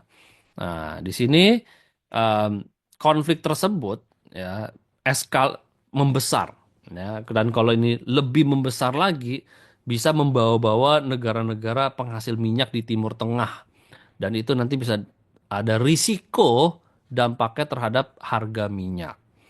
Nah, kalau kita bicara harga minyak, maka salah satu yang kita pantau adalah kebijakan atau aktivitas dari negara-negara yang masuk dalam lembaga yang namanya OPEC Plus, organisasi OPEC Plus, organisasi penghasil minyak terbesar di dunia, termasuk dalamnya ada Arab, Rusia, Ethiopia, Iran kalau nggak salah masuk nggak ya?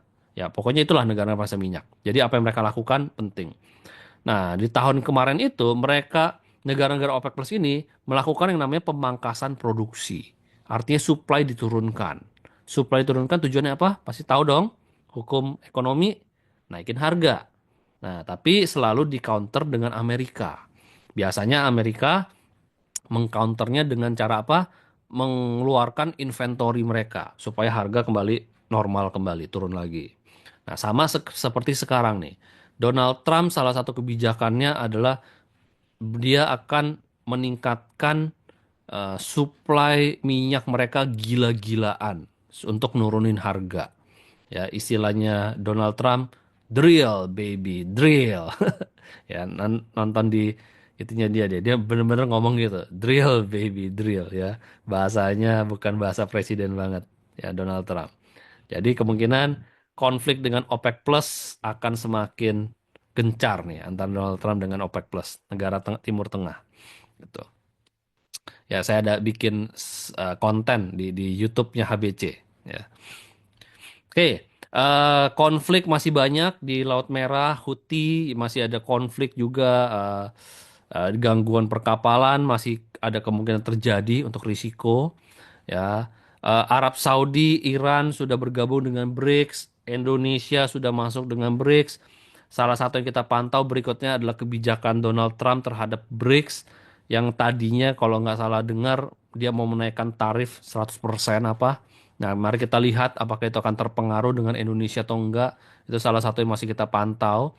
BRICS ini akan menjadi salah satu em, lawan terbesarnya Amerika saat ini, ya. Terus China juga konflik China dengan Amrik ya di mana Amrik banyak mensupport Taiwan dan China juga ya konflik dengan Taiwan. Ya, mari kita lihat bagaimana terjadi perang dagang antara Amerika dan China dan pengaruhnya ke Indonesia. Ya, itu salah satu yang akan kita pantau juga. Dan itu jadi tahun 2024 adalah menjadi tahun geopolitik di mana banyak ketidakpastian karena geopolitik itu kan tidak pasti, tergantung apa yang dilakukan pihak lawan dengan lawan. Kita cuma bisa menganalisa setelah kejadian dan dari sebelum kejadian kita cuma bisa skenario A, B, C, D gitu kan. Kalau terjadi A kita antisipasinya ini, B antisipasinya ini dan C gitu. Tapi nggak ada yang pasti, semuanya skenario gitu. 2024 dan terbukti. Makanya market kita nggak kemana-mana, market kita terombang-ambing. Padahal ekonomi kita bagus loh Indonesia. Tapi karena geopolitik kita sangat terombang-ambing gitu. Dan di 2025 ini masih sama tensinya. Tensi geopolitik ditambah Donald Trump yang lebih tidak terprediksi lagi. Yang pasti Donald Trump kemungkinan besar akan bagus untuk market US. Makanya kenapa sudah sejak 2002 saya lupa 2023 atau 2024 saya sudah mulai shifting ke market US ya dengan ada melihat 2024 ada geopolitik dan sebagainya saya sudah mulai banyak shifting ke market US ya dan sekarang pun porto saya sudah mulai 50-50 di market US apalagi ke depannya dengan Donald Trump naik dengan kebijakan Amerika first-nya Donald Trump kemungkinan market US walaupun saat ini sudah cenderung mahal masih bisa lebih bertumbuh lagi. Jadi US dengan Donald Trump sih is very good. Sementara Indonesia, ekonomi kita bagus, ya, tapi ada kekhawatiran dari Donald Trump terhadap kebijakan karena Indonesia masuk BRICS dan juga kebijakan Pak Prabowo terhadap makan bergizi gratis. Karena dampaknya bukan makan bergizi gratis yang kita khawatirkan, tapi dampaknya terhadap anggaran negara. Ya. Yang paling ditakutkan oleh investor adalah negara itu mengalami defisit anggaran. Nah, itu yang paling ditakutkan oleh investor asing. Gitu. Jadi itu yang kita pantau, yang kita perhatikan. Kebijakannya apa lagi ke depannya. Gitu. Nah, jadi namun jangan khawatir teman-teman semua. Ya, dalam kondisi market kita sedang turun seperti ini, ya, asing banyak keluar, jangan khawatir. Selama Anda tahu fundamentalnya bagus, this is still a great moment to buy. Anggap aja ini masa menabung, mumpung lagi murah. Kumpulin dulu, ya, simpen mumpung lagi murah, kumpulin mumpung lagi murah. Ya, di dalam bahasa China, ya ini diperkenalkan oleh John F. Kennedy. Dalam bahasa China, krisis itu ditulis Wei Zi dalam dua huruf depan dan belakang. Huruf depannya W itu artinya bahaya dan di belakangnya C itu artinya kesempatan. Artinya di belakang setiap bahaya itu ada kesempatan. Ya, krisis, bahaya dan kesempatan. Menarik ya, kata krisis diambil dari kata bahaya dan kesempatan. Gitu. Jadi di balik setiap bahaya selalu ada kesempatan. Tugas kita adalah ambil kesempatan. Ya, jangan cuma lihat bahayanya doang. Gitu. Tapi juga tetap perlu hati-hati. hati, tahu cara mainnya. Ya. Nah, indeks kita, saya selalu bilang, ekonomi Indonesia tuh very strong. Kita banyak disupport oleh harga komoditas. Ketika negara-negara lain inflasi sangat tinggi, Indonesia baik-baik aja. Kenapa? Karena inflasi tinggi, salah satunya kan kenaikan harga komoditas. Batu bara naik 1000%. Iya, kita penghasil batu bara. Makanya kenapa saham-saham batu bara, wah naik drastis tuh. Tapi di tahun berikutnya 2022, 2023, orang-orang yang main batu bara, main saham batu bara apa? Longsor, ya rugi. Kenapa? Karena harganya udah turun lagi. Ya makanya kenapa saya bilang saham-saham komoditas itu bukan untuk yang newbie, tradingin aja ya, buat yang sudah lebih advance. Karena sangat bergantung pada harga komoditasnya. Mereka jualan kan pakai harga komoditas. Harga komoditas dunia kan volatil banget. Nah, harus tahu cara mainnya. Tapi jangan khawatir ya. Kalau Anda tahu cara mainnya, setiap kali IHSG kita turun karena ekonomi kita kuat, dia pulihnya berkali-kali lipat. Ya, 2008 krisis ekonomi ya. Tahun 98 ini 98 ya pulih ya habis itu walaupun masih sideways. Tahun 2008 krisis ekonomi global turun 54%, habis itu naik 229%.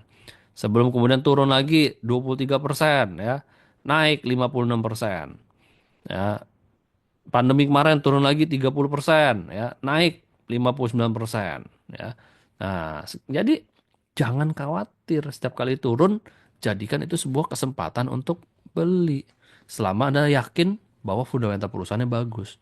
Kenapa? Karena kalau fundamental perusahaan yang nggak bagus, anggap aja itu kayak kapal ya yang ada bolong. Ketika lagi pasang, lagi naik, semua kapal ikut naik. Tapi ketika surut, ya ketika surut, kapal-kapal yang bolong tadi ini karam duluan. Dan ketika pasang keluar, mereka nggak ikut naik lagi. Makanya fundamental penting ya. Pastikan kapal Anda nggak ada bolongnya gitu. Apalagi bolongnya gede lagi, nggak nyadar perusahaan rugi. Nah gitu ya. Nah, 2020 tahun pandemi kita cuan besar ya. Kita banyak saham-saham yang naik di atas 50% dalam waktu cepat, cepat banget.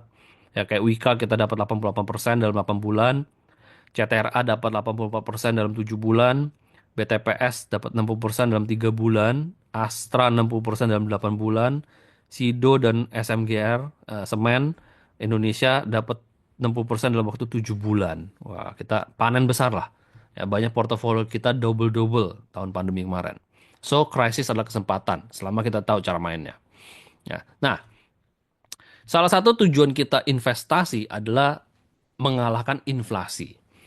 Ini data real bahwa inflasi kita selama 20 tahun terakhir itu naiknya 207%. Kalau diratakan setiap tahun itu 5,78%. Anggaplah sekitar 6% per tahun. Jadi kalau di tahun 2001 ya 2001 Anda belanja 1 juta ya dapat 1 troli buat sebulan. Di tahun 2021 ini belanja barang yang sama ya barang yang sama Anda perlu keluar uang 3 juta rupiah. Sudah naik 200%. Ya naik 3 kali lipat. Nah, disitulah bahaya dari inflasi yang gak kita sadari. Oleh karena itu, kita harus tumbuhin duit kita. Nah, bagaimana dengan saham? Saham kan kita bilang, saham pasti bisa mengalahkan inflasi. Minimal Anda harus punya investasi, walaupun dimanapun. Nah, saham kita, IHSG kita, kalau kita lihat kinerja 20 tahun terakhir, itu tumbuhnya 1500%. Jadi kalau Anda investasi 1 juta di 2021, di tahun 2021 Anda punya berapa? 16 juta tumbuhnya. Kalau disetahunkan sekitar 15,15%. 15%. Nah, 15% aja dalam 20 tahun, uang Anda naiknya 16 kali lipat. 1578%. Makanya kenapa time is also important. Materinya Pak Kunardi kemarin kan, time is very important. Ya, apalagi kalau naik 20%, berkali-kali lipat lagi. Tuh. So itu Indonesia salah satu bursa efek dengan kinerja terbaik di dunia ya. Em, ini indeks kita waktu oh ini tahun 2007 2018 ya. Ini tahun 2022 2023 ya kita termasuk yang terbagus di atas eh, bursa-bursa ASEAN, di atas bursa-bursa ASEAN. Kita cuma di bawah Jepang, Nikkei 17%. Ini 7% Eropa, 5% ini Amerika Dow Jones ya, dan seterusnya. Apalagi bursa ASEAN malah minus dari 2022 ke 2024. Ekonomi Indonesia bagus, masih solid ya, masih bertumbuh sampai saat ini. Neraca perdagangan kita masih surplus 50-an kali ya udah berturut-turut. Eh, inflasi kita masih terjaga ya, bahkan kemarin kita cenderung deflasi ya karena penurunan makanan volatil ya. Dan Indonesia berlimpah komoditas. Jadi kalau terjadi kenaikan harga komoditas, kita justru malah diuntungkan. Nah, gitu. Bahkan tahun 2019 kita pernah menjadi top 10 negara di dunia dengan PDB, tadi PDB ya, omset ya, terbesar di dunia. Kita nomor 7. Nah, kita nomor 7. Nah, bahkan diperkirakan 2030 kalau kita masih bisa terus growing, kita bisa menjadi ekonomi top 5 dunia. Ya, top 5 dunia gitu. Nah, jadi yang namanya bursa saham itu selalu ada siklusnya ya, teman-teman, ya, selalu ada siklusnya. Ya. Nah, ini data lama Amerika kemarin sempat mengalami penurunan dan sekarang mulai mengalami penaikan lagi. Tapi kalau untuk Indonesia, kita masih berada di level awal dari siklus bull. Jadi yang namanya sebuah ekonomi itu selalu ada siklusnya, nggak naik terus. Otomatis pasti ada naik, ada maksudnya turun. Nah, ketika naik kita sebutnya namanya siklus bullish, banteng. Dan ketika turun kita sebutnya siklus bear, beruang. Nah, Indonesia saat ini masih berada di awal siklus banteng. Bahkan kita berada di area no interest. Ya, karena kita sideway aja dulu. Kenapa? Karena saat ini uang lagi banyak larinya ke US dan kripto. Ya, lagi banyak US dan kripto. Jadi, mumpung masih di awal ini, orang-orang yang smart kayak teman-teman semua, itu saatnya untuk justru kita koleksi, nabung. Nah, orang-orang di luar sana yang tidak paham, kapan mereka baru mulai masuk saham? Biasanya ketika harga sahamnya sudah naik tinggi. Ya, tinggal nunggu apa? Tunggu tinggal pestanya bubar. Tinggal kebagian habis itu kebagian cuci piringnya doang. Gitu. Sementara kita ketika sudah di atas ini, udah nikmatin hasilnya, jual, profit taking. Ya, jadi jangan teman-teman sudah belajar 5 hari sini, ya mulailah memahami ya, dan berubah. Jangan ikut-ikutan orang di luar sana. Ya, beli yang sudah mahal, ya, yang murah malah dijual atau tidak berani. Ya, kebalikannya. So itu 2023 kemarin kita juga ada cuan banyak dari salah satunya Bank Syariah Indonesia. Buat teman-teman yang nanya, Bang, kalau syariah apa nih syariah? Nah, salah satu yang saya rekomendasi BRI, Bank Syariah Indonesia, kodenya BRIS. Ini salah satu bank syariah favoritnya saya. Ya, saya masih pegang sampai saat ini. Ya, dalam porto invest saya, BRIS. Terus 2023 kemarin kita juga ada cuan dari Jasa Marga ya 65%. Sebenarnya Jasa Marga ini kita udah megang, udah mulai masuk sejak pembukaan kembali PSBB. Ya, berarti tahun 2022 ya. Kenapa? Karena ketika itu dibuka, nextnya apa? Apa namanya?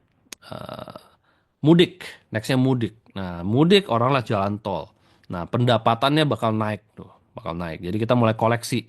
Ya, kita mulai koleksi. Nah, ketika rilis laporan keuangan, orang baru nyadar, wih, kinerjanya bagus. Lah, harusnya udah clear dong. Ketika selama ini pandemi close, pendapatannya kan jelek banget tuh. Tapi ketika dibuka, pendapatannya tiba-tiba naik dong, meledak dong. Akan tercermin di laporan keuangan berikutnya. Nah, harusnya itu tuh kebaca. Nah, jadi SJSMR kita lumayan. Di RMA ini bonus saya tahun 2023 kemarin masuk di 600, cuan naik sampai ke level 1700-an. gitu. Ini dampak dari sentimen kendaraan listrik karena DRMA akuisisi pabrik, ekspansi untuk produksi spare part kendaraan listrik.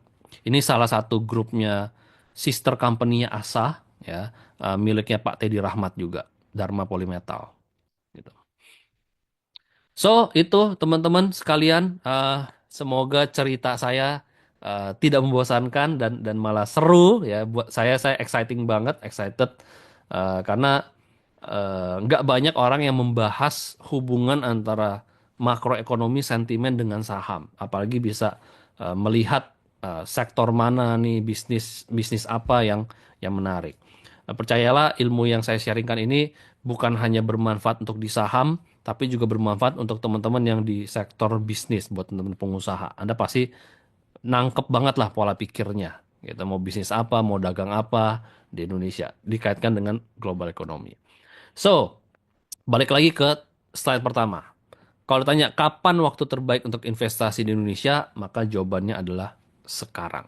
Now is the good time. Ya. Dan thank you buat teman-teman semua yang udah belajar selama 5 hari ini. Mudah-mudahan materinya bermanfaat. Mudah-mudahan cukup jelas saya menyampaikan. Dan selamat, tapi take action. Buat teman-teman yang belum pernah beli saham, harapan saya kelas 5 hari ini mendorong Anda untuk menjadi yakin dan berani untuk beli saham.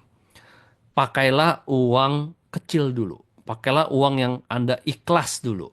Ikhlas untuk hilang. Walaupun ya kalau belinya benar nggak akan hilang ya. Tapi pakailah uang yang Anda ikhlas untuk hilang dulu. Untuk apa? Make the first baby step. Langkah kecil pertama Anda. Praktek.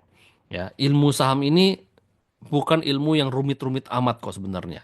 Tapi ilmu yang bahasanya memang agak alien kalau kita jarang. Tapi nanti kalau teman-teman sudah sering, teman-teman sudah biasa, terbiasa, akan jadi bisa. Karena diulang-ulang itu aja terus, itu aja. Lama-lama kegiatan investasi itu membosankan teman-teman. Kayak saya, investasi itu udah membosankan. Ya udahlah, terima uang beli, terima uang beli gitu kan. Membosankan. Makanya masuk ke dalam ranah trading yang lebih ada ups and down-nya lah. Nah, nanti ya begitu. Jadi take your first step ya. Ambil langkah pertama, mulailah praktek. Ambil langkah kecil, tapi praktek secara konsisten sampai Anda terbiasa dan jadi bisa gitu. Ya, dan itu hanya akan menjadi first step-nya Anda. Ke depannya itu akan membuka pintu lainnya lagi ya. Kalau Anda sudah bosan di market Indonesia, yuk kita ke market global. Ya, saya pribadi saya udah fokus di market global. Potensinya besar di sana ya. Cryptocurrency, kripto saya juga ada masuk ya di situ. Ya, dulu pernah ada NFT, ya sekarang udah hilang ya. Digital asset, NFT, metaverse udah banyak hilang, ups and down. Makanya kita harus berhati-hati, jangan FOMO. Apa yang ngetren sekarang belum tentu ada tahun depan. Nah, jadi hati-hati, pahami gitu. Dunia forex juga termasuk dunia yang besar ya, tapi saya nggak masuk ke situ. Ya, tapi market global ya, AI, nuklir, quantum computer, wah, that's interesting ya, sesuatu yang sangat-sangat interesting ke depannya. Ya. So itu pesan dari Ibu Lita dan tim bahwa banyak juga dari teman kemarin yang mungkin baru ikut, yang kemarin nggak malam nggak ikut dan sekarang baru ikut. So kita ada program yang namanya 30 Days Challenge. Ya, kita ada program yang namanya 30 Days Challenge. Nah, kita masih membuka kesempatan buat teman-teman yang mau ikut. Silakan kontak ke nomor yang ada di WhatsApp group. Ya, akan dikirimkan di WhatsApp group. Nah, nanti silakan kontak ke Ibu Lita, Pak Andi, dan kawan-kawan. Ya, nanti kalau ini kapan ada waktu kita bikin kopdar, ayo datang kita ketemuan. Ya, kemungkinan bulan depan Februari kita akan ada kopdar darat di Jakarta gitu ya. Lokasinya belum tahu. Ini dulu sebelum pandemi kita diminta oleh Bursa Efek Indonesia ya bikin event di sana. So kita ini yang ada di foto Anda ini di Bursa Efek Indonesia waktu itu. Kita bikin kopdar, ajang ketemu dengan para member HBC. Rame, rame. Buat teman-teman yang kemarin belum ikut, apa sih 30 Days Challenge itu? Jadi 30 Days Challenge ini program 30 hari supaya Anda bisa berinvestasi. Ya, jadi nggak lagi mengandalkan orang, Anda bisa analisa sendiri, analisa mandiri. Anda akan dapatkan 2 hari full online, masterclass fundamental dari jam 10 pagi sampai jam 5 sore. Sabtu dan Minggu. Ya, 2 hari full. Terus Anda akan mendapatkan 5 hari kelas trading santai. Di sini nanti Anda akan belajar analisa teknikal. Ya, nanti charting indikator teknikalnya belajar lagi sama saya. Ya, nanti saya akan sharing di sana. Anda buat teman-teman yang benar-benar newbie akan dapat 20 video pembelajaran investasi saham buat yang newbie. Anda akan dapat tambahan saham lagi untuk pilihan investasi. Anda akan dapat 5 ya, 5 saham pilihan untuk investasi. Nanti update tabel sahamnya akan Anda dapatkan update-nya setiap hari. Nah, kemudian juga setiap hari Anda akan dapat berita emiten. Jadi apa yang saya baca, Anda akan baca. Sehingga terpupuk kebiasaan mulai baca berita setiap hari. Dan Anda nggak usah cari-cari lagi, udah kita kasih aja, Anda tinggal baca aja dari apa yang kita kasih. Terus, buat teman-teman yang belum pernah beli saham, masih gaptek pakai aplikasinya, nah kita ada Zoom panduan untuk jual beli sahamnya pakai Zoom. Jadi 2 arah, Anda akan dipandu secara langsung. Terus juga akan ada Zoom bulanan ya, analisa sentimen pasar seperti yang tadi saya sampaikan, tapi yang versi update-nya ya. Yang paling dekat adalah hari Senin nanti akan ada Zoom update ini. Ya, tentunya yang pasti yang dibahas salah satunya adalah kebijakan Donald Trump dan dampaknya untuk kita apa gitu. Dan kemudian akan ada Zoom coaching session juga. Nah, ya untuk nanti Anda belajar analisa, terus saya akan coaching Anda, kasih masukan, kasih input gitu. Ya, itu teman-teman. Thank you teman-teman yang udah gabung di 30 Days Challenge.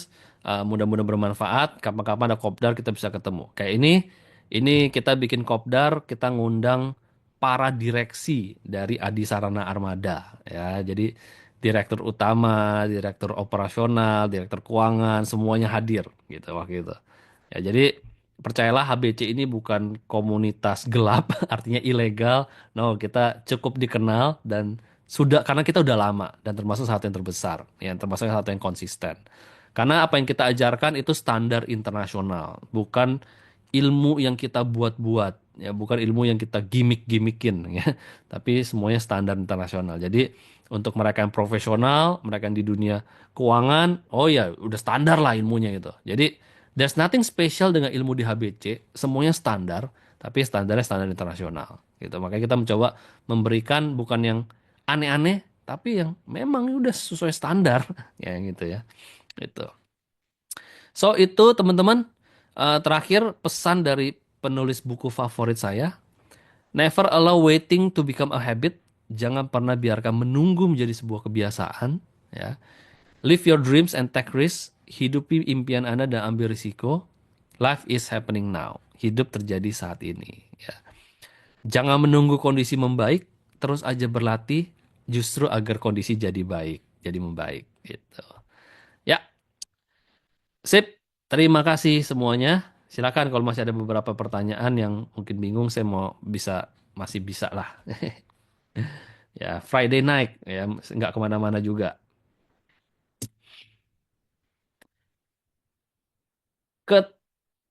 Ketidakpastian global punya saham AS penting untuk diversifikasi portofolio kita kah?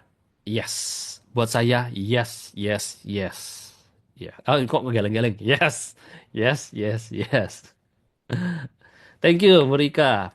Ya. Pak Helmi, out of topic coach, Sritex, kenapa bangkrut ya? Padahal produksinya kan banyak. Um, Justru mereka challenge dengan tantangan dari apa ya, garmen dari China, ya dari garmen dari China. Saya punya banyak teman-teman yang main garmen di industri garmen juga, dan mereka banyak yang sharing bahwa jadi China itu banyak borong apa namanya bahan baku dasarnya kita, cotton dan sebagainya. Kemudian mereka bawa pulang ke China, mereka produksi di sana, dan kemudian mereka masuk lagi ke Indonesia dengan barang setengah jadinya dan dijual dengan harga yang lebih murah, sehingga nggak apa ya, nggak bisa bersaing dari sisi harga, nggak bisa bersaing kita. Nah, sementara pabrik-pabrik yang dalam sini untuk dapetin bahan bakunya sulit karena udah diborong sama China semua. That's the game lah. Makanya kenapa memahami bisnis itu sangat penting kalau kita mau masuk ke dalam sektor tersebut. Makanya bisnis model menjadi hal yang penting dan baca berita ekonomi menjadi hal yang penting karena kan biar kita tahu apa sih yang terjadi di sektor tersebut, menarik nggak sih untuk saya masuk gitu. Dan Sritex itu benar-benar cepat ya. Um, Laporan keuangannya profit, tiba-tiba tahun depan udah langsung collapse gitu.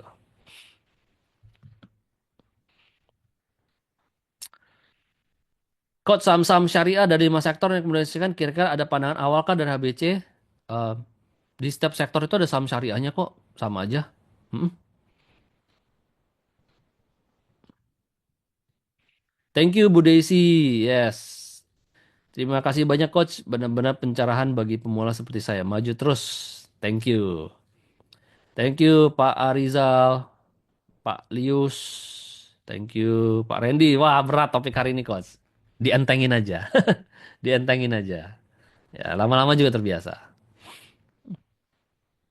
Coach, kalau benar kebijakan sekarang menyebabkan anggaran defisit, lalu analisisnya apa dan saham yang bakal kuat apa? Kalau kebijakan sekarang menyebabkan anggaran defisit, kemungkinan money outflow. Money outflow, big sale. Ya, ya sahamnya bakal kuat apa? Nah, itu lain cerita. Nggak ada hubungannya. Nggak ada hubungannya. Jadi itu analisa yang berbeda. Yang pasti dampaknya money outflow, big sale. Dampaknya paling ya akan butuh waktu lebih panjang. Investasinya akan lebih panjang lagi. Itu aja. Ya, investasi akan lebih panjang lagi waktu yang dibutuhkan untuk kemudian dia baru dia naik. Ya. Yang Jepang, kenapa melemah ya coach? Ekonomi mereka melemah. Ya, yang Jepang ekonomi sedang melemah. Eh, ya makanya mereka Jepang itu kemarin tuh berusaha untuk melakukan eh, mensupport ekonominya dengan cara menurunkan suku bunganya sampai ke 0%. Bank of Japan kemarin nurunin suku bunga sampai 0%. Tapi yang terjadi malah kebalikannya. Yang terjadi adalah banyak orang kemudian akhirnya pinjam dalam bentuk yen, dikonversi dan kemudian dibeliin aset-aset yang berisiko tinggi tempat lainnya. Dibeliin kripto, saham di US, NVDA, dibeliin ya. Jadi mereka pakai uang yen untuk investasi di market luar. Gitu, itu terjadi. Ya. Sampai kemudian akhirnya Bank of Japan berusaha untuk mengatasi ini dan akhirnya menaikkan suku bunganya, mulai naikin suku bunganya kemarin. Tapi karena terlalu mendadak terjadi crash di market yang kita sebut crash carry trade yen. Ya, intinya ekonomi Jepang sedang tidak baik-baik aja, sedang melemah gitu. Tuh. Coach, kalau suatu emiten keberatan oleh retail, apakah benar maka harganya akan susah naik? Balik lagi tergantung lah. Sentimen di market seperti apa? Ya, sentimen di market seperti apa tergantung balik lagi. Ya. Intinya kan gini, kalau banyak yang beli harganya naik, banyak yang jual harganya turun. Nah, kalau retailnya banyak yang beli ya harganya bakal naik. Kalau retailnya banyak yang jual ya harganya bakal turun. Kalau retailnya nggak ngapa-ngapain ya makanya harganya nggak kemana-mana. Nah, balik lagi sentimen menjadi hal yang penting. Gitu. Gitu. Kau cara membedakan saham gorengan gimana? Cara membedakan saham gorengan, biasanya market cap-nya kecil, biasanya. Ini gorengan non elit ya. Kalau gorengan elit ya dari sisi people-nya aja, siapa yang di belakang layar itu udah kasih clue besar. Tapi kalau gorengan kecil ya dari market cap lah, di bawah 1 triliun udah di bawah 3 triliun sudah ya hati-hati gitu. Harga properti masih lemas, kira-kira sampai tahun berapa ya? Nggak tahu, Pak. Tugas saya bukan coba untuk menerka masa depan jauh ya. Saya cuma tahu properti saat ini very cheap. Sentimen berikutnya adalah ketika the f- eh, apa BI rate mulai turun suku bunga dan kemarin sudah ya kemarin sudah.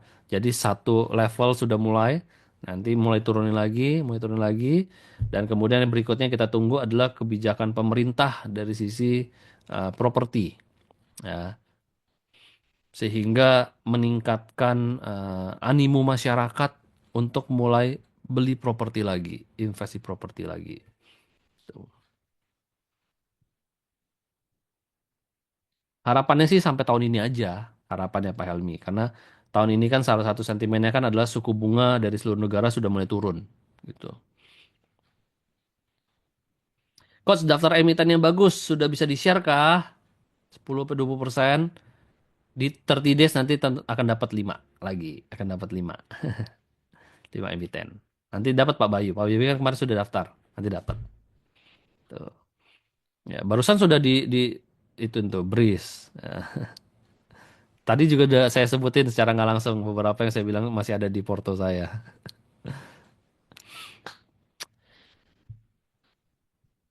Oke, sepertinya nggak ada pertanyaan lagi. Thank you semua. Ya, em, welcome buat tonton 30 days. Kita lanjut percakapannya nanti di sana. Buat teman-teman yang belum ikut 30 days, is okay, nggak apa-apa. Tapi harapan saya tetap praktek. Ilmu 5 hari ini saya yakin tetap mumpuni, ya, tetap mumpuni untuk Anda bisa praktek, mulai praktek. Ya, jangan lupa BCA fundamentalnya bagus. Jangan takut. Thank you semuanya. Ya, sampai ketemu lagi di kesempatan berikutnya. Selamat malam, Tuhan berkati, happy weekend. Bye bye.